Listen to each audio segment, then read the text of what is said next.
Spudguns. Welcome to another episode of Cinema Reviews. And it is National Film Day here in Canada, so I thought that I would dig through the vaults and give you my thoughts on Strange Brew, the cult classic.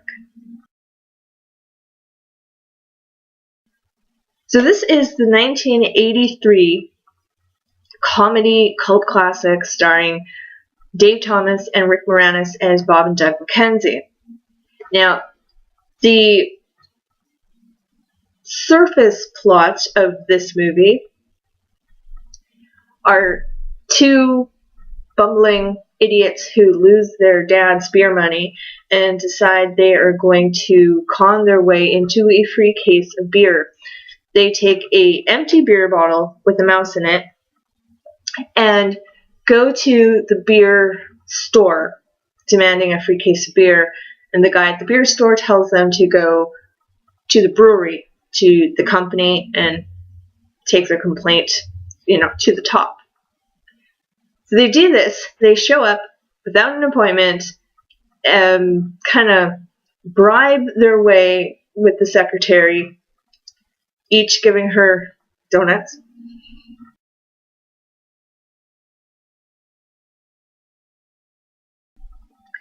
To get themselves an interview with the man in charge.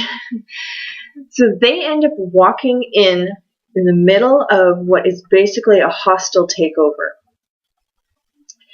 The company head has just died, as we later find out was murdered, and his brother has taken over the company and is trying to buy out the daughter.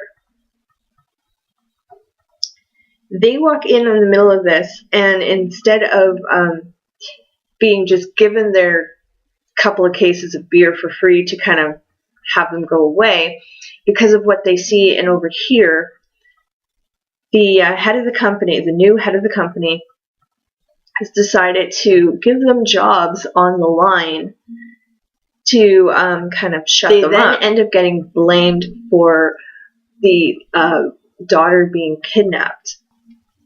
But what's really going on underneath, because remember, that is the surface story. This is, and I quote from the back of the movie here, the story, sources say, is loosely based, let's see, divide by 11, carry the 3, soak liberally in the hot tub, on Hamlet. We were too busy laughing to notice. Beauty, eh? I'm not kidding. That, zoom in if you want, that is exactly what the back says. Now, most people know Hamlet. They've seen it, they've read it. But if you're one of those people out there who have never read Hamlet or have never seen Hamlet, what happens in Hamlet is Hamlet's dad is murdered by his uncle. His uncle then marries Hamlet's mom, and they try to cover up the father's murder. The father comes back as a ghost and kind of haunts everybody. Hamlet, he's trying to uncover evidence and prove that his uncle killed his father because he wants to take over the kingdom. And in doing so, Hamlet pretends to be insane. He is helped by his two best friends, Guildenstern and Rosencrantz. Or is it Rosencrantz? Guildenstern. I always get those two mixed up. But he's helped by them in uncovering the plots, the murder plots. And meanwhile, his lover, Ophelia, she actually has a mental breakdown. And there's insanity and poison and all that interesting stuff. So here we have this modern take on this, and it's I say modern because we're in 2017, and this was a 1983 movie, which was, I think, ahead of its time as far as going with the story of Hamlet as the underlining score, So we have our lead female character in the Hamlet position. Sounds so wrong. In the Hamlet character. And of course, Bob and Doug are Gil and Stina Rosencrantz. Gil. And instead of the kingdom, we have the factory, the brewing factory, and we do have an insane asylum, which is oddly enough connected to the back of the building. Yeah, it was very convenient, very, very convenient.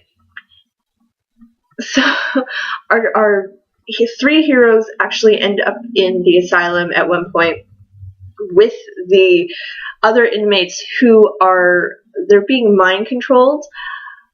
The evil brewmaster has poisoned the beer, and he's forcing these inmates to drink the beer every single day, and he's controlling them with music and making them play hockey in outfits that look a lot like stormtroopers from the Star Wars.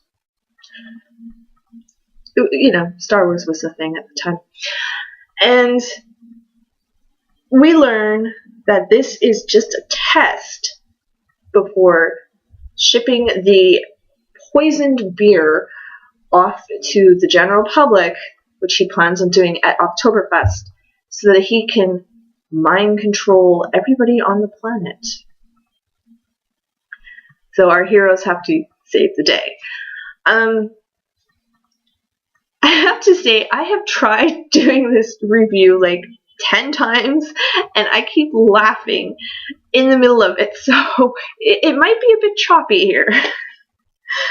I might have edited. It's a fun movie. It's one of those movies where there's not a lot to think about, but yet there's so much going on, you kind of have to go, wait a second. Did you just sneak some actual, real Shakespeare? What?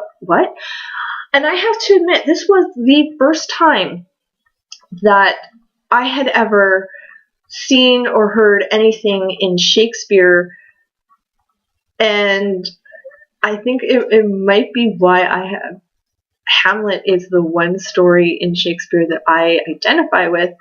That is so sad. I love the nostalgia of this movie. It's yeah. Look at this. It's not even a DVD. It is a VHS. But that's okay because it's on TV a lot. I love the nostalgia of this. Just the fact that like the beer bottles themselves. I'm old enough to actually remember when beer bottles were squat little things. They were squat little round things. They weren't big long neck things at all. The first half of the movie, there's a lot of nonsense going on, which is straight out of the TV show SCTV. We have the characters. This is the setup. We have the characters in a movie theater showing what should be a movie, but they screw it up so badly. They end up, there's no movie. There's like a 2-minute intro, and then it just falls apart on them. We get a wide shot. They pull back. We get a wide shot, and we see the audience. The theater's full.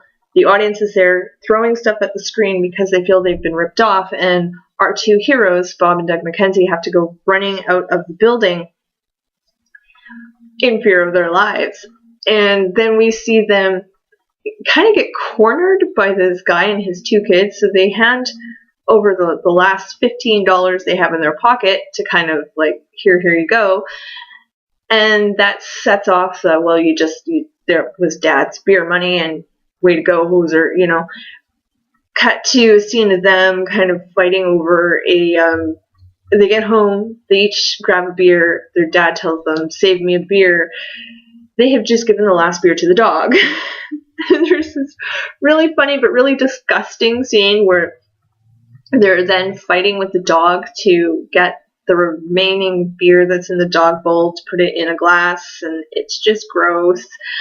But it's really hilarious, and this is the kind of the mentality that we have for the characters through the whole rest of the movie, is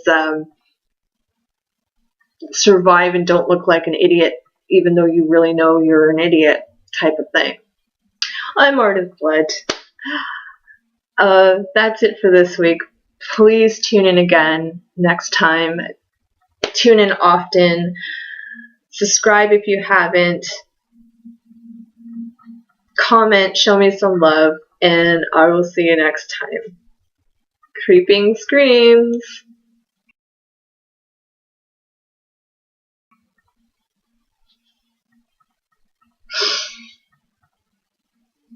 Oh, beauty, eh? I'll go get a donut.